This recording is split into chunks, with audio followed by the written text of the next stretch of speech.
good-looking young man. He had a good job working for the king. So the king decided, okay, he says, I have a daughter of marriageable age. I want to marry you to her.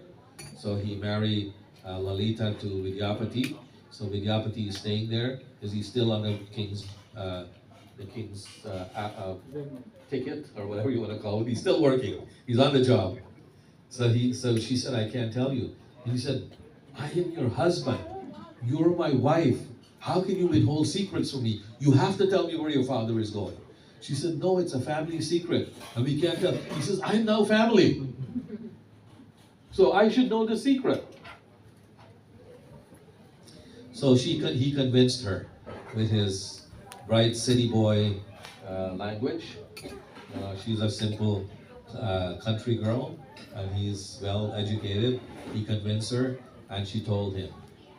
So he decided to follow his father-in-law one night.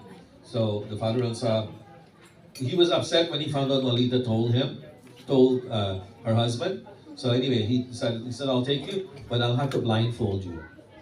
So he blindfolded him and took him, and he wants to know where he's being taken. So he convinced Lalita to tie on his waist a big ball of mustard seeds, and she made a little hole on the mustard seed bag that she tied in his waist. So as he's walking, the mustard seeds are falling. So he knows that in due course of time, they will grow into a little mustard plant, and then he can follow. Again, he's a smart city boy. He knows what to do. He can follow that trail and find Neela Madhava. So he goes, he arrives on top of this blue mountain called Neelachal. This mountain is made of blue jewels that sparkle like the spiritual world.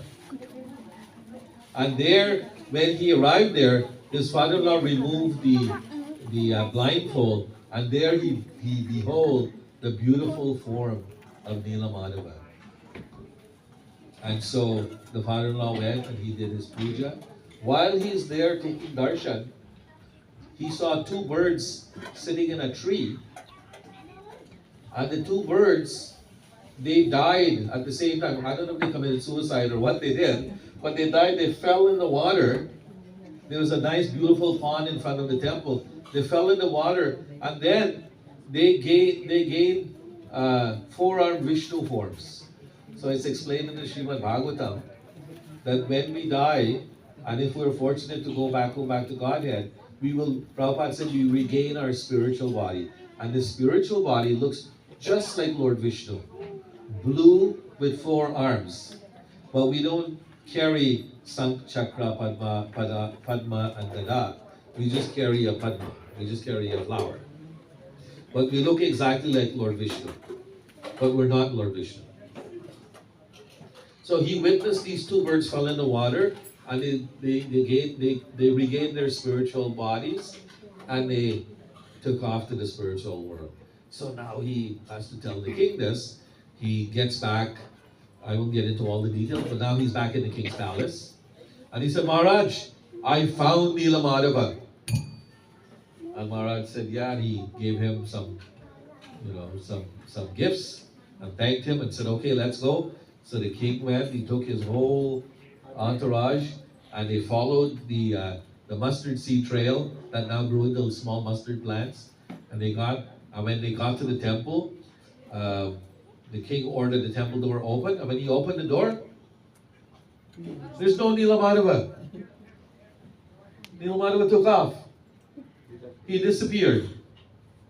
So now the king decided that he was gonna fast till death. He said, if I can't have Neela Madhava, I'm gonna die right here, because Vidyapati also told him about the two birds. So he figured he will get his little blue body and he will fly away to go back to the spiritual world. So he decided he was going to fast till death. He stopped eating, and he made a chataya on the ground, and he laid, everybody knows what a chataya is, right? He put a straw mat on the ground, and he lay there, and he says, I'm going to fast till death.